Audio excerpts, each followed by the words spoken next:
100万嫁妆变保险，婆家当场翻脸。婚礼当天，婆婆当众逼我拿出100万嫁妆。当我递上一份保单时，婆家的笑容瞬间凝固。老公婆婆当场翻脸，骂我家是骗婚的穷鬼。亲爱的朋友，你好呀。此刻的你，是刚结束了一天忙碌的工作，正窝在沙发里放松，还是在某个安静的角落，想暂时逃离外界的喧嚣呢？无论你身处何方，此刻请试着放慢呼吸，欢迎来到心灵小书馆。这里没有厚重的典籍，没有复杂的理论，只有一本本藏着温柔与力量的小书，和一段专属于你的与心灵对话的时光。喜欢我的朋友，欢迎点击订阅分享。那我们故事开始。林薇穿着敬酒服，精致的妆容掩不住一丝疲惫，但看向丈夫赵磊的眼神依旧盈满新婚的甜蜜。大红喜字映得满是暖光。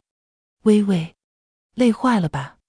赵磊递过一杯温水，语气温柔，但眼神却不时瞟向一旁桌上那几个象征性的陪嫁首饰盒。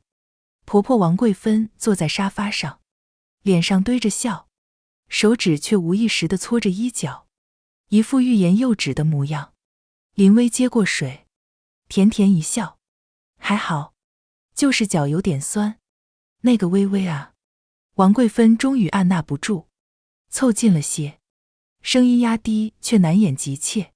今天忙昏了头，妈之前跟你爸妈提过的那笔100万嫁妆，是支票还是直接转账啊？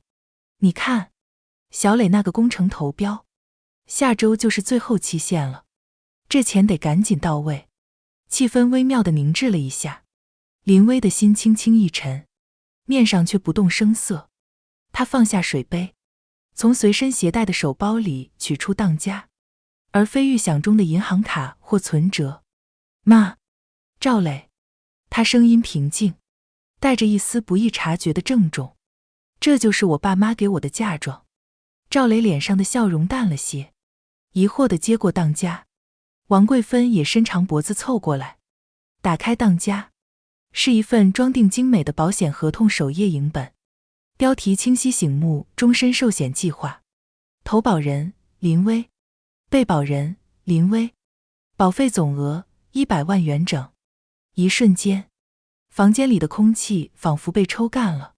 赵磊捏着纸张的手指骤然收紧，他猛地抬头，眼中的温柔当然无存，只剩下震惊和难以置信。保险？林薇，你什么意思？这就是你爸妈答应的100万嫁妆？王桂芬的脸瞬间垮了下来，一把夺过那份合同，眼睛死死盯着上面的数字，声音尖利起来。保险？100万买了张破纸。林薇，你们林家这是什么意思？拿我们当猴耍吗？林薇试图解释，语气依旧保持着克制。爸妈说，这是给我的一份长远保障。是，保障。赵磊猛地打断他，声音拔高，带着刺骨的嘲讽。保障什么？保障你以后死了有钱赔吗？我要的是工程的启动资金，是能立刻产生效益的钱，不是这种几十年后才可能见到回头钱的玩意儿。他眼中的失望和愤怒像冰水一样泼向林薇。我们全家为了这个专案投入了多少心血，就指着这笔钱来盘活。你现在告诉我，钱没了，变成了一张不知所谓的保单。林薇，你到底是没脑子，还是从一开始就在跟你爸妈合起伙来骗我？赵磊，你怎么能这么说？林薇的心像被狠狠捅了一刀。这是我爸妈对我的一份心意，一份安全。安全？我看是防备吧。王桂芬把合同狠狠摔在茶几上，指着林薇的鼻子，防着我们赵家是不是？怕我们用了你的钱？还没进门就算计得这么清楚，这门亲事，我看你们林家根本就没诚意。看着眼前面目狰狞的婆婆和瞬间变脸的丈夫，林薇浑身发冷。婚礼上的誓言言犹在耳，此刻却显得无比讽刺。她攥紧了手心，指甲深深陷进肉里，却感觉不到疼。红烛高照的心房，此刻却如同冰窖。林薇，我告诉你，这事莫完。赵磊烦躁地扯开领带，在房间里来回踱步，完全没了之前的体贴。你必须马上联系你爸妈，把这份保险退掉，哪怕损失点手续费，也要把现金拿回来。王桂芬在一旁帮腔，语气刻薄。对，退保，明天一早就去。100万，放在保险公司里发霉吗？薇薇，你嫁到我们赵家，就是我们赵家的人，你的东西就是我们赵家的，得为这个家的大局着想。我的东西就是赵家的。林薇抬起眼，眼底最后一丝温度也消失了。那赵磊的房子、车子，是不是也可以算作我们夫妻共同财产，由我支配？你，赵磊被他噎得一时语塞，怒火更盛。这能一样吗？我的资产是辛辛苦苦打拼来的，你这嫁妆是娘家就该给的。天经地义，天经地义。林薇冷笑出声。法律哪条规定了娘家必须给多少现金嫁妆？王桂芬一拍桌子，反了你了，刚进门就敢顶嘴，弄个破保险来糊弄人。说不定啊，这100万根本就是子虚乌有，你们林家就是打肿脸充胖子。这话彻底激怒了林薇，她站起身，直视着婆婆，您可以侮辱我，但不能侮辱我父母。这份保单白纸黑字，随时可以查验。倒是你们口口声声为了家庭，可我看到的只有对这笔钱的赤裸裸的算计。这婚如果只是为了100万，那不结也罢。说完，他转身就要去拿自己的行李箱。这一刻，他对这场婚姻的幻想彻底破灭。赵磊见他动真格的，语气稍微软了一点。薇薇，你别冲动，我这不是着急吗？专案不等人。好，就算保单是真的，那你看看能不能用这份保单做抵押，去贷款，总能想到办法变现的。这一夜，林薇无眠，她躺在冰冷的婚床上，听着门外终于平息下去的动静，心却比被子还凉。天刚蒙蒙亮，她就起身，简单收拾了几件的衣物，打开房门，客厅一片狼藉。赵磊和一躺在沙发上睡着，眉头紧锁。王桂芬大概在客房休息。林薇面无表情地绕过客厅，准备离开这个令人窒息的地方。然而，经过客房时，虚掩的门缝里传出的低语声让她顿住了脚步。是王桂芬在和谁通电话，声音带着未消的怒气和算计。可不是吗？拿张保险单糊弄人，放心，跑不了他。我打听过了，这种保险，只要我儿子是受益人，等他，到时候钱还不是落到我们手里。先稳住，等她怀孕生了孩子，被拴住了，再慢慢收拾。亲家，呸，一家子抠门精，等钱到手了，有他们好看的，每一个字都像淬了毒的冰锥。他浑身冰冷，血液仿佛都凝固了。原来不仅仅是算计嫁妆，他们甚至连他可能发生的意外都算计进去了。这家人何其歹毒！他原本还对赵磊存有一丝幻想，以为他只是被专案和母亲逼急了。可现在听到婆婆这番话，他彻底清醒了。赵磊知不知道母亲的计划？还是说他根本就是默许甚至参与其中？巨大的恐惧和愤怒席卷了他，他死死咬住嘴唇，才没有惊呼出声。他轻轻退后，拉着行李箱，毅然决然地打开了大门，走进了微凉的晨光中。林薇拉着行李箱，脚步虚浮地走向家门，门几乎是瞬间被打开的。林母眼圈红肿，显然也是一夜未眠，看到女儿苍白的脸和手中的行李箱，泪水瞬间涌了出来，一把将林薇搂进怀里。我的薇薇，受苦了。父亲林建国站在身后，面色铁青，眉头紧锁。他接过女儿的行李，声音沉稳却带着压抑的怒火，先进来再说。温暖的家的气息包裹住林薇，坐在熟悉的沙发上，捧着母亲递来的热牛奶。他哽咽着将昨晚和今早听到的对话复述了一遍。他们不仅算计嫁妆，妈，他们甚至算计我。提到受益人和那种恶毒的期待时，林薇的身体止不住的颤抖。畜生，一家子畜生！林建国猛地一拍茶几，震得杯子作响。他一声儒雅，极少动怒，此刻却气得脸色发白。我当初就看那小子眼神不正，是他和他那个妈演技太好。林母紧紧握着女儿的手，又是心疼又是愤怒。怪我，都怪我，当初就该坚决反对。薇薇，别怕，回家了，爸妈绝不会再让你受半点委屈。林薇抬起泪眼，看向父亲。爸，电话里你说保单的受益人不是赵磊，还有关联账户，到底是怎么回事？林建国深吸一口气，努力平复情绪，眼神变得锐利而深沉。他起身从书房保险柜里取出完整原件，以及另外几份关联档。薇薇，你妈当初坚持要买这份保险，而且指定必须是这种具备高现金价值、可灵活操作的终身寿险，并不是一时兴起，更不是为了糊弄赵家。林建国将合同摊开，指向几个关键条款。第一，受益人从一开始就是我和你妈妈。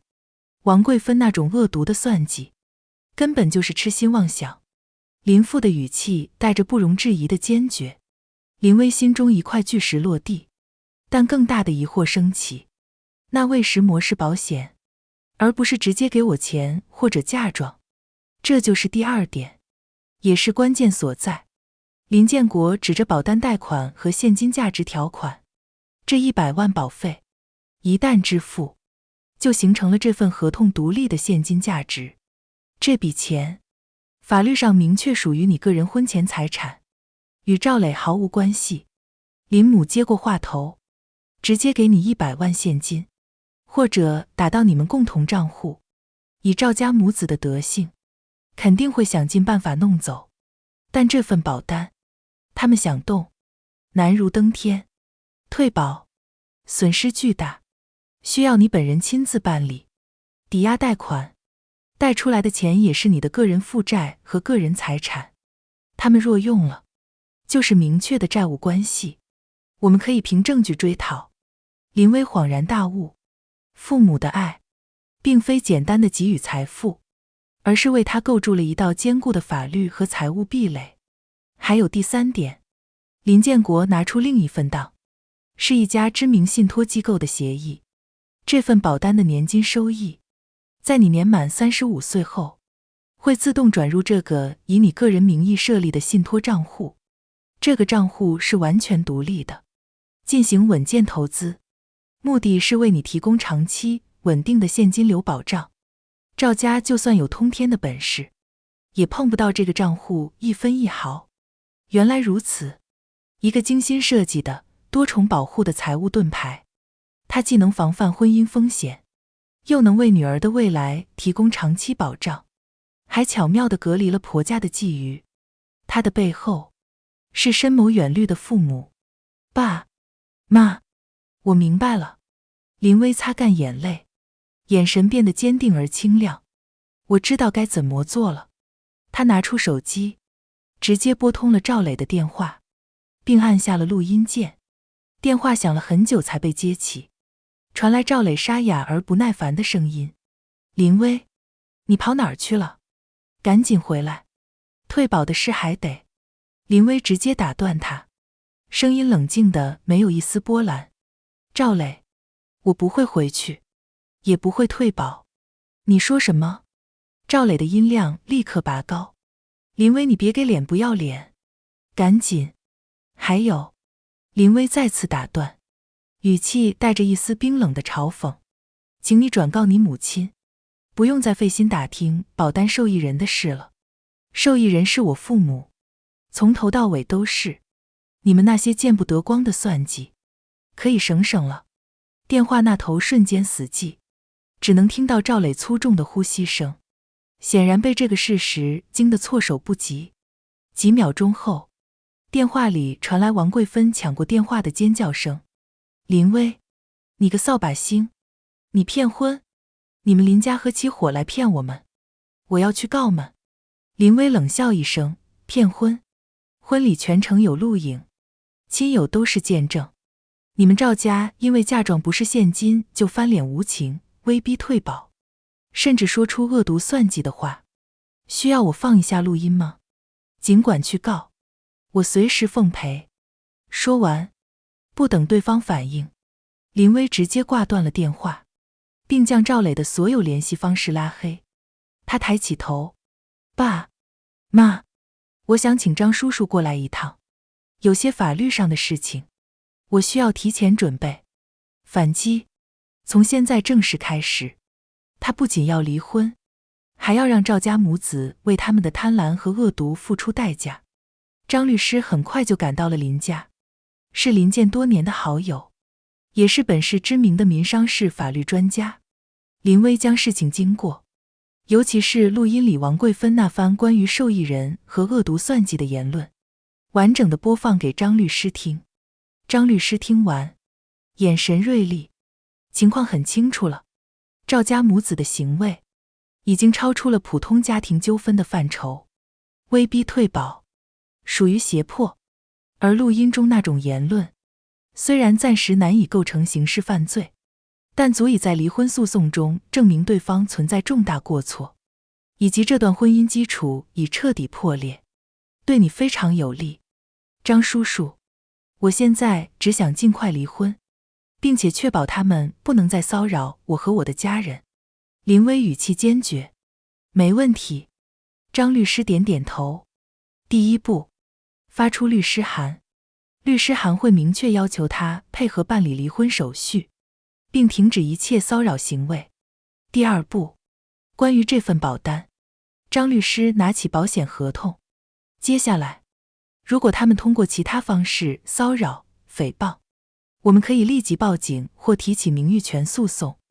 林母还是有些担心。张律师，那赵家会不会在外面乱说，败坏微微名声？张律师微微一笑。所以我们需要主动出击。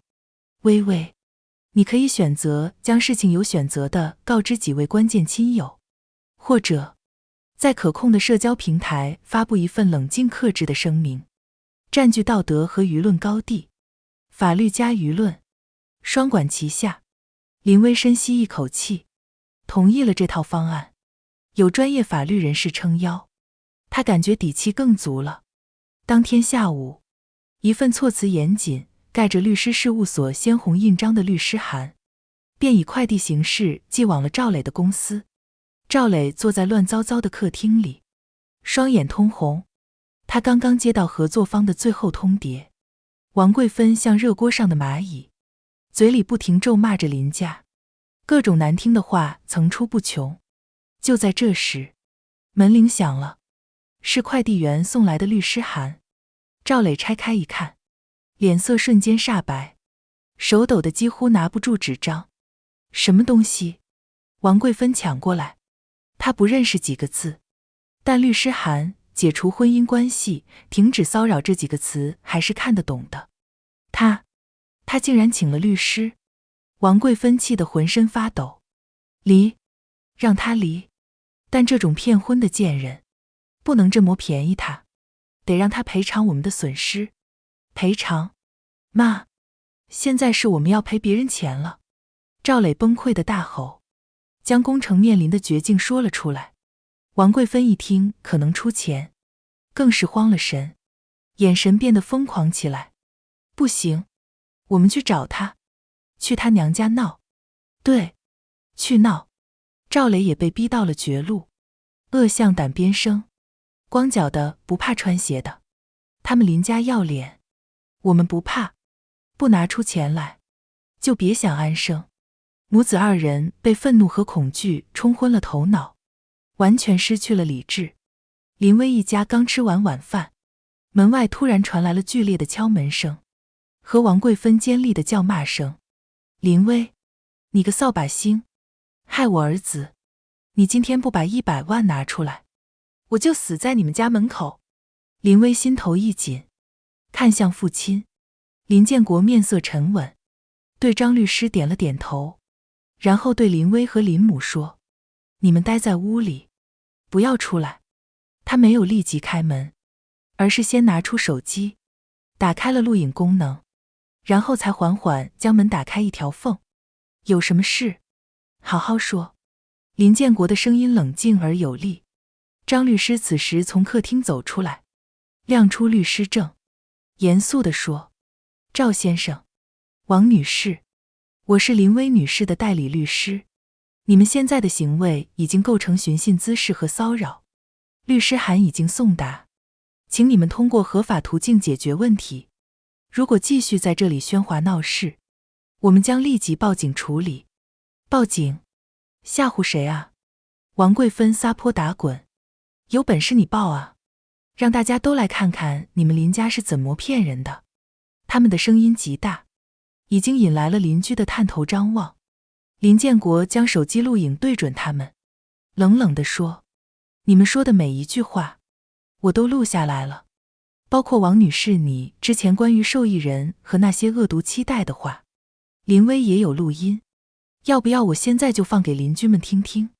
王贵芬的嚣张气焰一致，脸色变了几变。赵磊也愣住了，他没想到林家准备得如此充分。就在这时，电梯门打开，2名社区保安闻讯赶来。怎么回事？谁在这里闹事？张律师立刻对保安说：这2位不是本社区业主，在这里骚扰我的当事人，我们已经报警，请你们先维持一下秩序。保安一看这架势，又看到林建国是熟悉的业主，立刻上前劝阻赵磊母子：请你们马上离开，否则我们要采取强制措施了。眼看占不到便宜，赵磊母子在保安和周围邻居指指点点的目光下，只能悻悻后退。王贵芬一边被赵磊拉着进电梯，一边不甘心地回头放狠话：你们等着，这事莫完。林威，你不让我好过，我也不会让你好过。看着手机上那条冲短信，林威的心猛地一沉，他没有丝毫犹豫，立刻将短信截图。爸，张叔叔，你们看。林威的声音因愤怒而微微颤抖，但眼神却异常坚定。他们疯了。林建国看完短信，脸色阴沉的能滴出水来，只是重重地哼了一声：跳梁小丑，我林建国行得正坐得直，一辈子莫拿过公家一分不该拿的钱，还怕他这种无稽之谈的举报？张律师仔细看了证据，反而露出了意味深长的笑容。好，很好，正愁他们闹得不够大，这下好了。诽谤、诬告陷害，这可是能入刑的罪名。赵磊这是自己把刀递到我们手里了。张叔叔，我们现在该怎么办？林威急切地问。将计就计，主动出击。张律师成竹在胸。微，拿着这些证据，告他赵磊诽谤威胁，这是刑事案件的前置步骤，能极大震慑对方。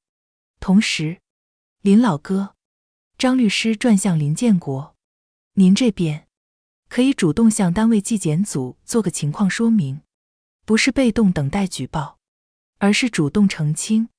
主动说明和被动调查性质完全不同，还能抢占先机，赢得组织信任。好，林建国一拍大腿，我这就联系纪检组的负责人，预约时间。身正不怕影子斜，行动立即展开。